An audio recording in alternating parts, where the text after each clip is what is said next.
ચાલો આજે વાત કરીએ ગુજરાતના મુખ્યમંત્રીઓ વિશે 1960માં જ્યારે આપણું ગુજરાત બન્યું ત્યારથી લઈને અત્યાર સુધી કોણ કોણ આ ખુરશી પર બેઠું છે એમની સફર કેવી રહી ચાલો આખી વાતને શરૂઆતથી સમજીએ તો જુઓ આ એક નાનકડી ઝલક છે આખી સફરની આમાં એક ખાસ વર્ષો છે જેને ગુજરાતની રાજનીતિમાં કંઈક મોટું કર્યું જેમ કે 1960માં રાજ્ય બન્યું પછી 2001માં એક એવા મુખ્યમંત્રી આવ્યા જે સૌથી લાંબો સમય રહ્યા અને હા 2014માં તો ગુજરાતને પહેલા મહિલા મુખ્યમંત્રી પણ મળ્યા આ બધા પોઈન્ટ્સ પર આપણે આગળ ડિટેલમાં વાત કરવાના છીએ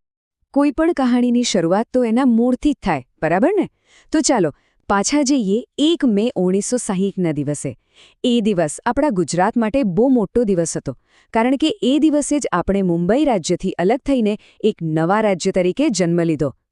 હવે જુઓ નવું રાજ્ય બન્યું તો એને ચલાવવા માટે કોઈક લીડર તો જોઈએ ને તો ગુજરાતના સૌથી પહેલા મુખ્યમંત્રી બનવાનું ગૌરવ મળ્યું ડૉક્ટર જીવરાજ મહેતાને વિચારો એકદમ નવા રાજ્યની બધી જવાબદારી એમના માથે હતી એમને જ તો ગુજરાતના ભવિષ્યનો પાયો નાખ્યો સારું તો ડૉક્ટર જીવરાજ મહેતાએ શરૂઆત તો કરી દીધી પણ એમના પછીના જે શરૂઆતના વર્ષો હતા એમાં પણ ઘણા બધા નેતાઓએ ગુજરાતની કમાન સંભાળી અને દરેકનો રાજ્યને આગળ વધારવામાં કંઈક ને કંઈક ફાળો રહ્યો ડૉક્ટર મહેતા પછી તો આ લિસ્ટ લાંબુ છે જો બળવંતરાય મહેતા હિતેન્દ્ર દેસાઈ ઘનશ્યામ ઓઝા ચિમનભાઈ પટેલ બાબુભાઈ પટેલ અને માધવસિંહ સોલંકી આ બધાએ વારાફરતી ગુજરાતનું નેતૃત્વ કર્યું એ સમયે ગુજરાત હજી નવું સવું હતું એટલે પડકારો પણ અલગ જ હતા અને એ બધાનો સામનો આ નેતાઓએ કર્યો હવે આટલા બધા મુખ્યમંત્રીઓની વાત કરી પણ આમાંથી 3 નામ એવા છે ને જેણે ગુજરાતના ઇતિહાસમાં કંઈક યુનિક કર્યું છે મતલબ કે એમના નામે ખાસ રેકોર્ડ છે કોણ છે એ 3 ચાલો જોઈએ તો પહેલાં તો એ જ જેમની આપણે હમણાં જ વાત કરી ડૉક્ટર જીવરાજ મહેતા એમનો રેકોર્ડ તો કોઈ તોડી જ ન શકે કારણ કે ગુજરાતના સૌથી પહેલા એટલે કે ફર્સ્ટ મુખ્યમંત્રી હતા આ વાત તો ઇતિહાસમાં કાયમ માટે લખાઈ ગઈ હવે બીજું નામ એ છે જેણે સૌથી લાંબા સમય સુધી ગુજરાત પર શાસન કર્યું અને એ રેકોર્ડ છે નરેન્દ્ર મોદીના નામે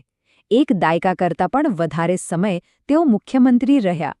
ચોક્કસ આંકડો જોઈએ ને તો ઓક્ટોબર 2001થી લઈને મે 2014 સુધી એટલે કે લગભગ 12.5 વર્ષ અત્યાર સુધી ગુજરાતમાં કોઈ પણ મુખ્યમંત્રી આટલો લાંબો સમય નથી રહ્યા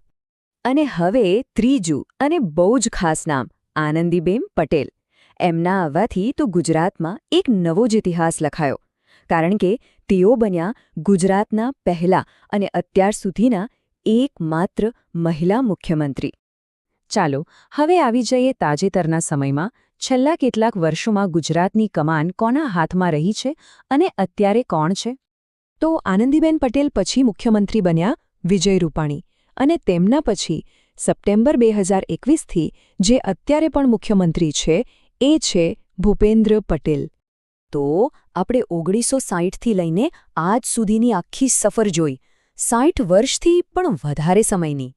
આમાંથી મુખ્ય વાતો કઈ હતી જેને આપણે યાદ રાખવી જોઈએ ચાલો ફટાફટ એક રીકેપ કરી લઈએ આ 4 નામ ખાસ યાદ રાખવા જેવા છે પહેલા મુખ્યમંત્રી ડૉક્ટર જીવરાજ મહેતા સૌથી લાંબો કાર્યકાળ નરેન્દ્ર મોદી પહેલા મહિલા મુખ્યમંત્રી આનંદીબેન પટેલ અને અત્યારના મુખ્યમંત્રી ભૂપેન્દ્ર પટેલ બસ આ 4 પોઈન્ટ્સમાં ગુજરાતના નેતૃત્વનો આખો ઇતિહાસ આવી જાય છે તો આ હતી 17 મુખ્યમંત્રીઓની વાત આ માત્ર નામોની યાદી નથી પણ આ ગુજરાતની પોતાની કહાણી છે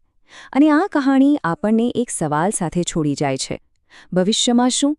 ગુજરાતની આ નેતૃત્વની ગાથામાં હવે પછીનો ચહેરો કોનો હશે અને એ શું નવું લઈને આવશે